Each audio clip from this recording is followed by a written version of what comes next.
Williams, please, would you like to shed more light on this part? It will be my pleasure.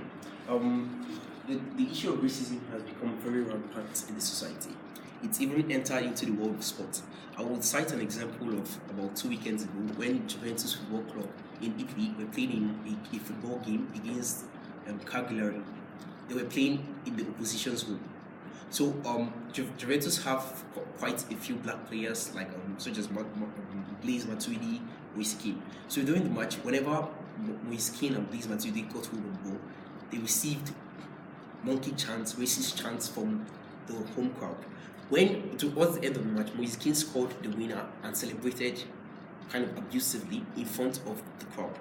His captain, who is white, Leonardo Bonucci, called him out on it and said he shouldn't have done that. Instead of backing up his own teammates who had suffered racism during the course of the match.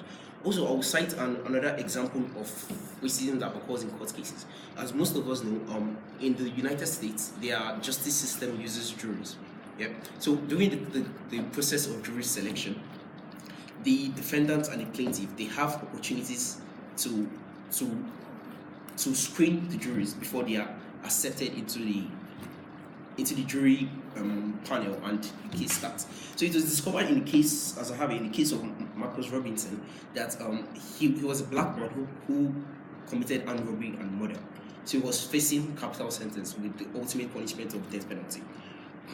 It was discovered that the plaintiff, the person who was representing the government, purposely used his preemptory strikes to remove all black people, almost all black folks from the jury pool, thus making it mostly white. And according to the state laws, it's given that the jury should be a fair representation of the general population of the state. By doing that, the plaintiff disobeyed that law and made the jury pool to be kind of biased. Also, I will cite an example of, I have a friend. He was currently in the United States. So he went to purchase something. It was about $100, and he wanted to pay for it by cash. When he bought all the cash, they were all surprised. Like, they didn't expect him, because of the color of his skin, they didn't expect him to have such an amount of money.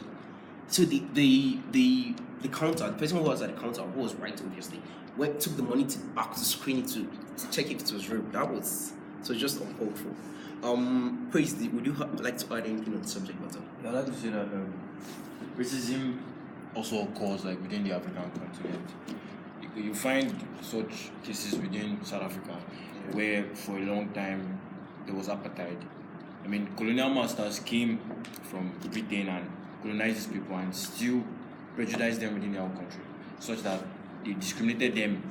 Like they made sure they had no access to basic things that they should have access to, especially as members of their own country. Do you understand? So that's an aspect. And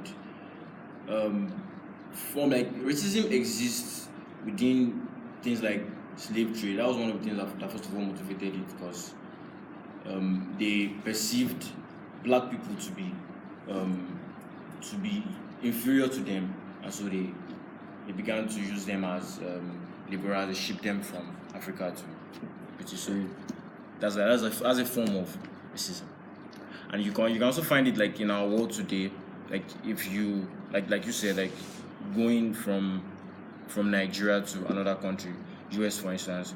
Like there was a time my dad went to his friend to a store to go and buy wine, and when he got there, they were asking for ID, and that was just so uncalled for, because like naturally you can actually discern who is old and who is young, like just by looking at their faces. And like his friend being a citizen gave the attendant his ID, and still she refused to sell the wine to them.